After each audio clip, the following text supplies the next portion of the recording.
My message today is character. My message, Terry, I told him loss of character.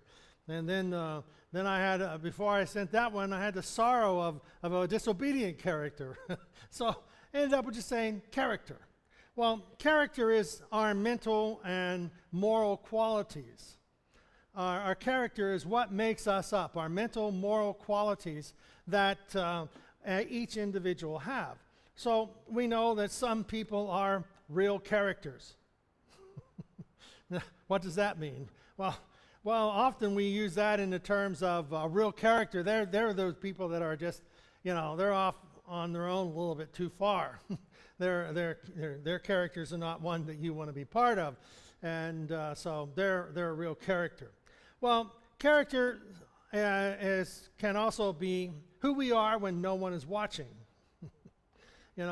When no one knows what's around, no one knows us. What would we do? Would we be any different than we are when everybody is watching? And we find that man loves darkness. The scripture says that men love darkness rather than light because their deeds are evil. So speaking of their character, they have an evil character. So the challenge is that we want to, as Jesus says, that I am the light, he's the light of the world, and that we walk in the light as Christ is the light. So for our character, then, we are to follow the light, follow the footsteps, follow Jesus Christ. Now, some in their, I guess being funny, say, if you ever are in a car accident, don't go to the light. Meaning you go to heaven. Yeah, so stay away from the light because that means you're going to die. Well, in my way of thinking is you're going to the light. Hey, that's good. We're out of here. We're going to heaven, and we're done with this place. So going to the light, or being part of the light of Jesus Christ, is not a bad thing. So we want that. We want our life to be involved in the light of Christ, and we find that as we study the Scriptures, and we allow the Holy Spirit to make the Scriptures real to us, that the moral qualities and the mental qualities that we possess are establishing and creating a good character. We are creating good qualities that would be fitting a follower of Jesus Christ. So we want that character of Christ to be our character, which is, to love our enemies, pray for those who despitefully use you, that we are to love our neighbor as ourselves, to love God with all of our heart and soul and mind. So what we're doing is creating a character. We're creating a person with ethics and good ethics and strong ethics and principles. So when we're talking about character, we are establishing who we are. And this is, I tell people that, whenever you're dying or whenever a person dies, everything that is life in them, that character, that person, everything that is life in them goes to heaven for the Christian. Everything that is life in them goes to be with God. And so we are creating this person. God is creating this person. We can't do it on our own. We need the Holy Spirit's help to create this character in us that we are the image of Christ. Paul said, follow me as I follow Christ. So we're seeing that in his character, he was able to maintain that relationship with Jesus and not allow the situations that he faced to damage or cause him to go against that character. Well, we know that Paul was beaten with rods. He was stoned and dragged out of the city for dead. He was shipwrecked a day and a night in the deep. He had lots of opportunities to test his character. What do you do when you're floating around in the ocean with no life vest and no beacon to hone in on? You're floating around for a day and a night in the deep. But so, whenever we see this character, these character traits, we are building them. And if there are flaws, no problem. We work on them. Habits. Often we think of habits that people have a habit of doing things. Well, if you want to create good habits, you do them every day for, we'll say 28 days. You do it every day for 28 days, and you've changed giving up one habit and creating another. You can't give up something without creating something else.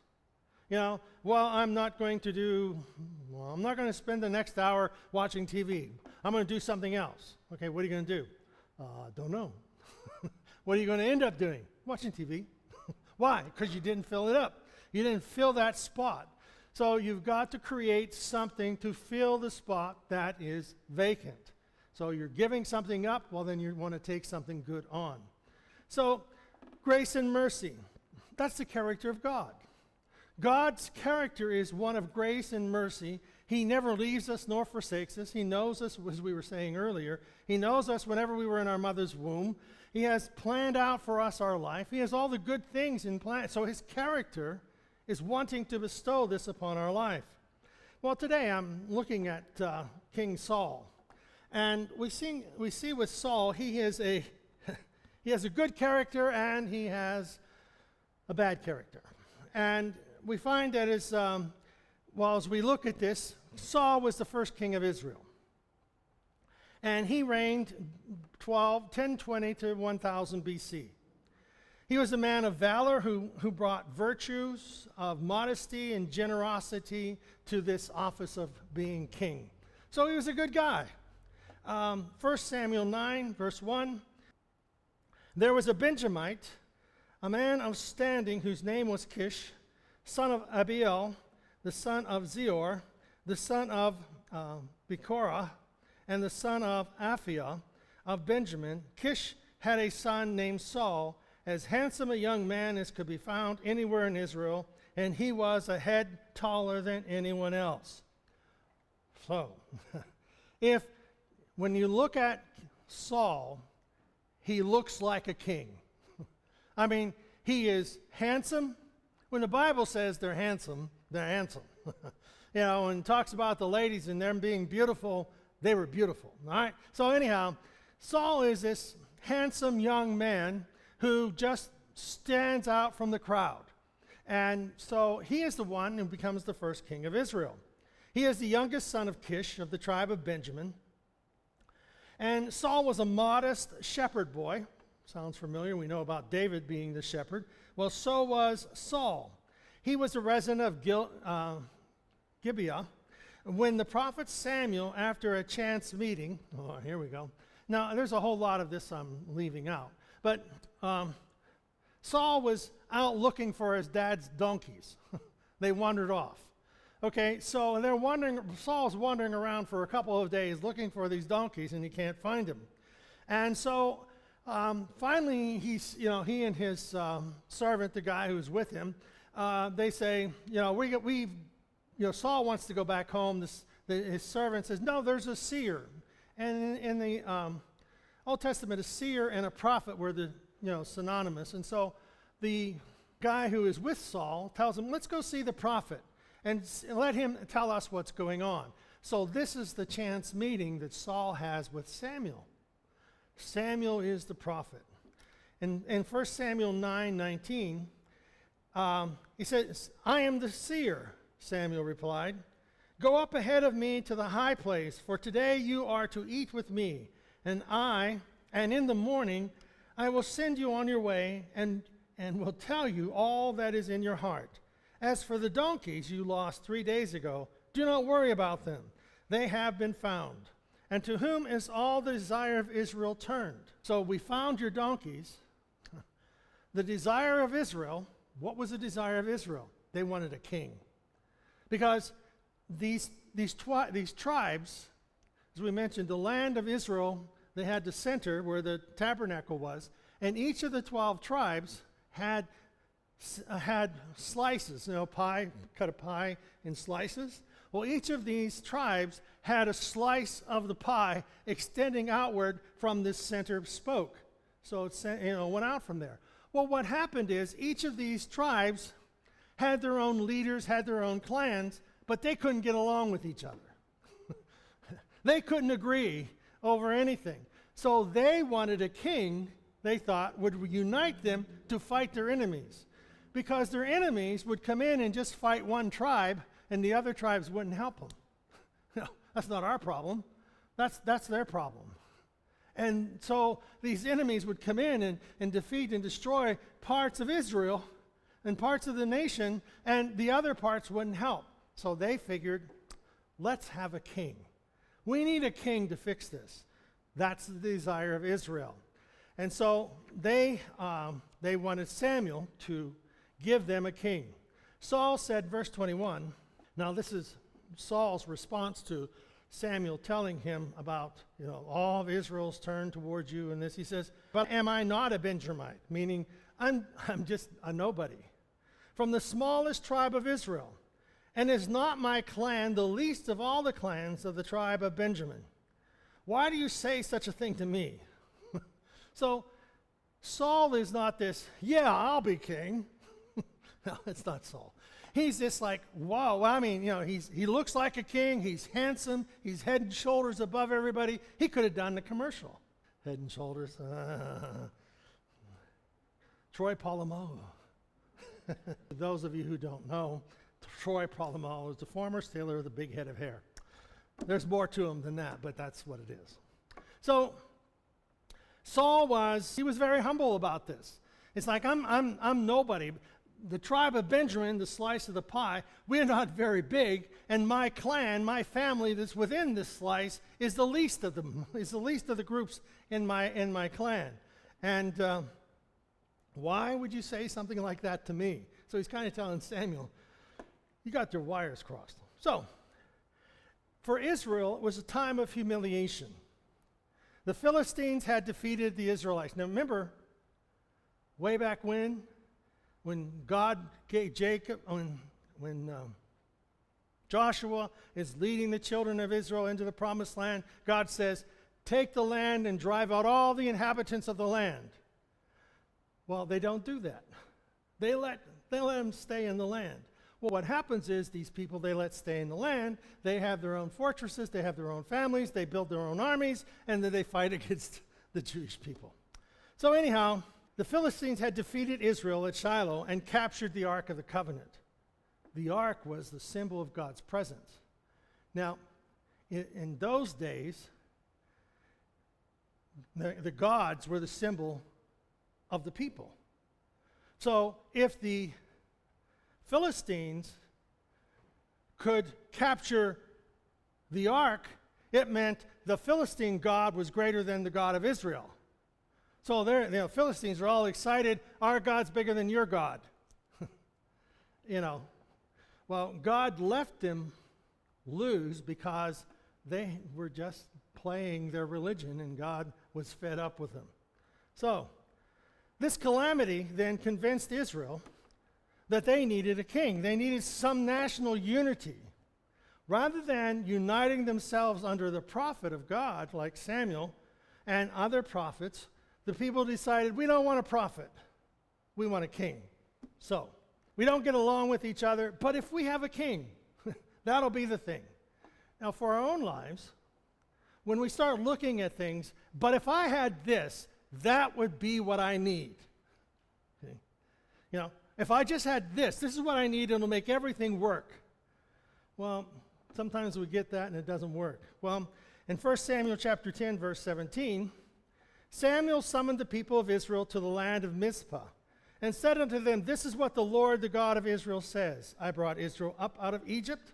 Now, he's always reminding them. It's all right to remind ourselves of everything that God has done for us in the past. Never forget what God has done for you. And whenever you pray, I remember God when you blessed me. I remember God when you protected me. We remember those things and bring them to I remember the answer to my prayer. It's all right to do that. Well, this is what Samuel is saying to the people. This is what the Lord, the God of Israel, says, who brought you up out of the land of Egypt. And I delivered you from the power of Egypt and all the kingdoms that oppressed you.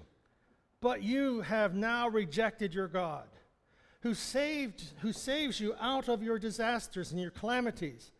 And you have said no, basically no to the prophet. Appoint a king over us. So now present yourselves before the Lord by your tribes and clans. So Samuel's telling, you voted no to God, so I'm going to give you a king. When Samuel had all of Israel come forward by tribes, so here you have all these slices of the pie. You have the leaders of those tribes all coming to Samuel. Come forward, and the tribe of Benjamin was taken by Lot. So Samuel was not just saying, I want you. They chose lots. Now, how they did this, I don't know. It was Urim and Thummim, and we don't know what they are, but it was a way that God was able to distinguish. They were able to distinguish God speaking to them. So anyhow, they cast their lot, and they brought forth the tribe of Benjamin. And then they had the clans, the family groups within the tribe of Benjamin. They cast the lots. And Matthias, his clan was chosen. And finally, out of the clan of Matthias, there was Saul the son of Kish. So cast the lot, Benjamin. Cast the lot, you have a clan. Cast the lot again, you have Kish, and you have Saul.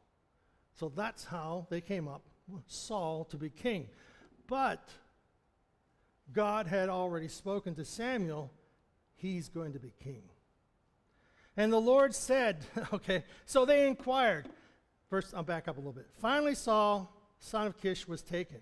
But when they looked for him, when they looked for Saul, they couldn't find him. Where's Saul? We want to anoint him king. Where'd he go? So they inquired further. Maybe he has the man come here yet? Did he arrive here yet? Where's he at? And the Lord said, and this is God speaking to Samuel, yes, he has hidden himself among the supplies. He's hiding. I don't want to be king. So when we're looking at you ever say, I don't need that job. I don't want to be king. And so Saul's hiding in the supplies. He's in the supply wagon. They ran and brought him out. So we're setting up the character of Saul. He's not this egotistical guy. He's an individual who genuinely at this point in his life is very humble and basically afraid of this whole situation because there was no other king to follow. It was him. Samuel said to the people, "Do you see the man the Lord has chosen? There is no one like him among all the people. You see, look at him. He looks like a king." That's how Saul was chosen. Well, Saul then was active as a king. He freeing Israel from its enemies and extending its boundaries. There were many, again, with any individual, and it talks about it in the scriptures, there were many who were praising Saul, but there were some who were, the critics on the sideline. How can this scoundrel save us? That's what they called Saul. He's a scoundrel. How can this scoundrel save us? Well, whenever you do something well, there are people who will praise you, and then there are people who will, what on earth is that scoundrel trying to do? So Saul fought successfully against the Philistines, the Amorites, the Moabites, the Edomites, the Arameans, and the Amalekites, and he also succeeded in drawing the tribes of Israel closer together. So he was doing pretty well as king. But Saul had a problem. After a time of leadership, Saul began to think of himself, I'm king. People need to listen to who I am. And Samuel, who anointed Saul, Saul began to think of himself as an equal with Samuel, maybe even a little higher because he's king. Well, his initial conflict came with Samuel, occurred after offering. We find in 1 Samuel 13, verse 3, this is his first great mistake. Saul was 30 years old when he became king, and he ruled over Israel for 42 years. Saul chose 3,000 men from Israel. There were 2,000 men who stayed with him at Michmash in the hill country of Bethel. There were 1,000 men who stayed with Jonathan in Gilead in Benjamin. Saul sent the other men in the army back home. Jonathan defeated the Philistines at their camp in Gibeah.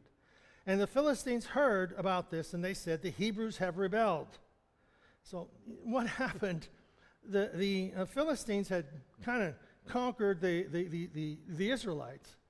And somewhere in this whole process, they took all the blacksmiths out of Israel. And they took them all to the homeland of the Philistines. And so none of the Israelites had swords.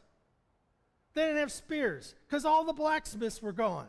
So the Philistines really crippled the Israel. You know, how they allowed such a thing to happen, you don't know, but that's what happened. So Saul let the Hebrew people hear what happened. So Saul told the men to go blow the trumpets in the land of Israel. Verse 4. All the Israelites heard this news, and Saul has killed the Philistine leader. Now the Philistines really hate the Israelites. Israelites were called to join Saul at Gilgal.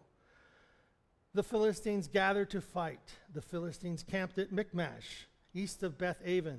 They had 3,000 chariots and 6,000 horse soldiers. There were so many Philistines that they were like sand on the seashore. The Israelites saw that they were in trouble. They felt trapped.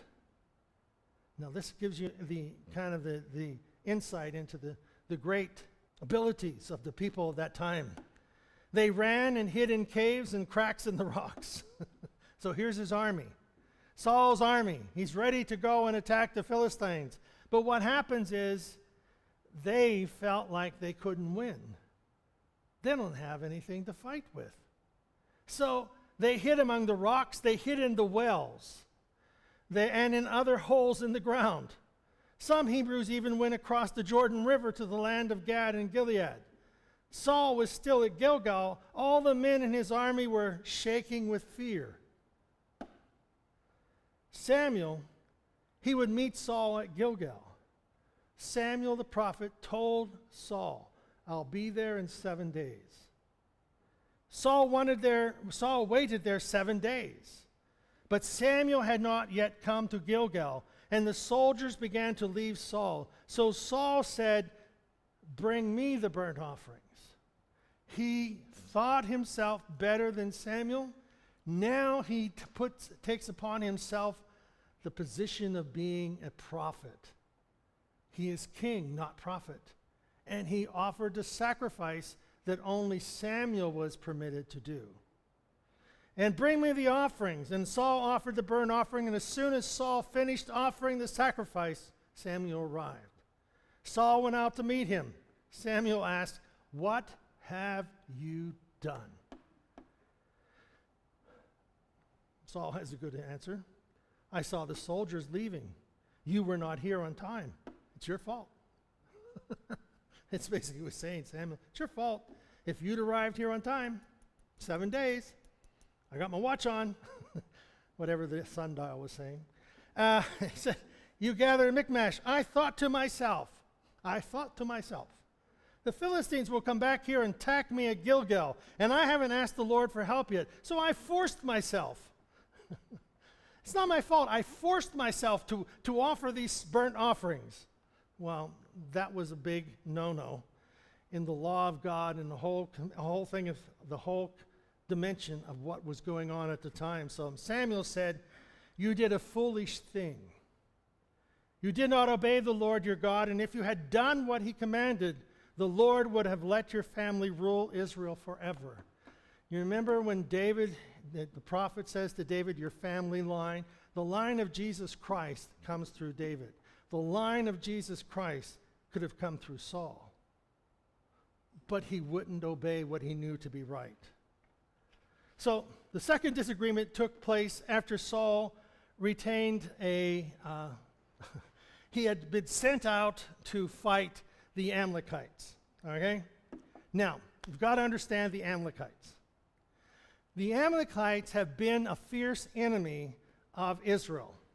When God led the children of Israel out of Egypt, they crossed the Red Sea. They're going in, they're going in the desert to the mount where they received the commandments. The Amalekites, they were the people who brought up the rear and killed all the stragglers. They were like the wolves that hunt the animals that are weak or are staggering or left behind or fall behind. Well, the Amalekites, they just continually killed and fought the children of Israel as they're wandering through the desert. So they became this hated enemy of Israel. And so when Saul was told, go in and fight the Amalekites, and God was bringing judgment against the Amalekites because they were wicked people. He goes and he tells them, you go down there and you wipe out every Amalekite. You kill out the whole tribe because they were wicked people. And they were always fighting against Israel. And they needed repaid for their the many people that they killed coming out of Egypt and the stragglers. They wouldn't fight the army. They wouldn't fight the main body. They just kept raiding the camp. Verse 14 of chapter 15. When Samuel reached Saul, the Lord bless you, Saul says. I have carried out the Lord's instructions. You know there's a problem. He's telling, I did exactly as God said. Well, this is Saul now. His good character has kind of lost its place, gone to the other side of a bad character. Samuel says, what then is the bleating of the sheep in my ears? They were supposed to wipe out everything. They weren't to take anything from the land. The reason God told them not to keep any, the success of Israel was dependent on God, not their ability to conquer and take bounty or booty or whatever it is. They were not, their wealth was not to come from conquering other people. Their wealth was to come from God. And so in this case, these Amalekites, they were pretty wealthy in animals and things, and so they went down there, killed all the soldiers, most of them. And so Saul answered, the soldiers brought them. Excuse me. So I was going to kill everybody, kill them all, but the soldiers. I have a heart for the soldiers. I have a heart for the soldiers. They brought them. They brought all these animals, the Amalekites. They spared the beast and the sheep and the cattle. And they did this to sacrifice to the Lord your God. It's not my fault. Well, enough, Samuel said to Saul. Let me tell you what the Lord has said last night. Tell me, Saul replied. Although you were once small in your own eyes, you had a good character, good quality. Did you not become the head of the tribe of Israel? The Lord anointed you king over Israel, and he sent you on a mission saying, go and completely destroy those wicked people, the Amalekites. Wage war against them until they have wiped them out. Why did you not obey the Lord? Why did you pounce on the plunder and do evil in the eyes of the Lord? He had a direct command. Verse 20. This is Saul. I did that. I did all that. I went on the mission. I went on the mission the Lord assigned me. I completely destroyed the Amalekites, and I even brought back Agag. Wednesday night, people? Agag? Haman the hangman is an Amalekite who is a descendant of Agag. So in the book of Esther, some 500 years later, the people that Saul was supposed to wipe out are now going to, in the book of Esther, are going to wipe out the nation of Israel. And Saul didn't obey what God told him to do because it's not my fault. It's the soldiers. They wanted these things. I did obey the Lord. I went on the mission the Lord assigned me. I completely destroyed the Amalekites, and I brought Agag, their king, back here. The soldiers took the sheep. The soldiers took the cattle from the plunder, the best of what was devoted to God. And I killed all the rest. But Samuel replied, does the Lord delight in burnt offerings and sacrifices as much as in obeying the Lord? You see, in our walk with God, it is one for us. It's not like I'm in this for me, what I can get out of this. I'm in this for God, and God is in this for me. See, God is for you. But it isn't, people who are prideful, arrogant, boastful, I'm in this, I can do this, I can do that. They have no thought of God. It's not my fault, it's just what our society tells us. But in reality, we are in this for God. That in my mother's womb, God knew me, formed me, planned out my days. He gave me gifts and abilities and callings. He has a will for my life and a purpose for my life. And he has a direction he wants me to go. And there are all these things. So I'm in this for God. And guess what? God is in this for me. So what I give to God, God brings back to me in blessings and in direction and in confidence and peace, knowing that I am safe in his arms no matter what happens in life. God is with me. Saul went from being a guy hiding in the supplies to, I got to do what the will of the people are. It's not my fault. I'm doing this for the people. Saul went from pleasing Samuel and God to trying to please people. If you make that shift, you lose your character. That's what happened to Saul. He lost his character. The character that God initially saw in him to be the leader of Israel, to be the one who would be the lineage of Jesus Christ. But Saul thought it was more important to make the people happy than to obey God. And he lost. So what happened to Saul? It says that fell into a state of melancholy. And I looked that up. A mental condition, especially a manic depressive condition, characterized by extreme depression, bodily complaints, and often hallucinations and delusions that developed into a mental disorder. So in chapter 18, verse 8, this made Saul very angry. What's this, he said. They credit David with 10,000 and me with one only thousands. Next, they'll be making him their king. And this is where Saul makes David an enemy and decides to try and kill him. The challenge for us in this whole lesson is to recognize how that Saul's failure to wipe out and to do what God wanted, 500 years later, the tables are completely turned, and Esther becomes queen in order to save the nation of Israel from the Amalekites, from this one man who is Haman, who is he plotted and had every Jewish person was to lose everything they possess, and killing them and taking everything they have is not a problem. And Esther turned it around. Who knows whether you come to the kingdom of God for such a time as this. So what Saul didn't do, Esther did 500 years later. So in our life, don't compare. Don't be looking and saying he's better, she's better, they're great. No, we are who we are by divine appointment.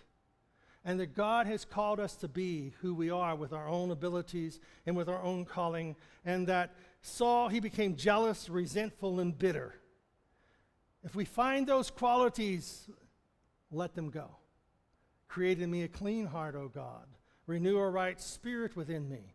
You see, we're allowing the Spirit of God to change and to cleanse not only this body, our sinfulness, but our spirit and our life, and to give us that life that we can walk with God.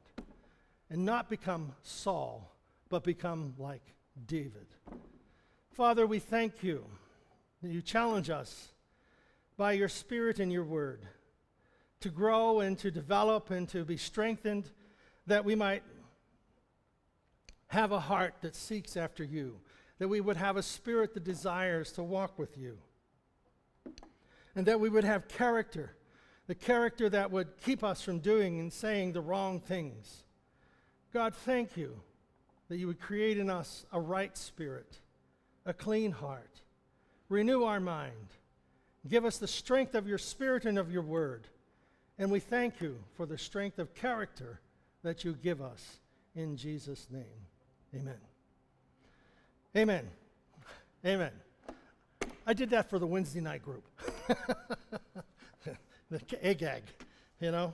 So this is, we talked about how that Esther was, she won the beauty contest because of what Saul didn't complete. Yeah. So come Wednesday night and hear the rest of the story.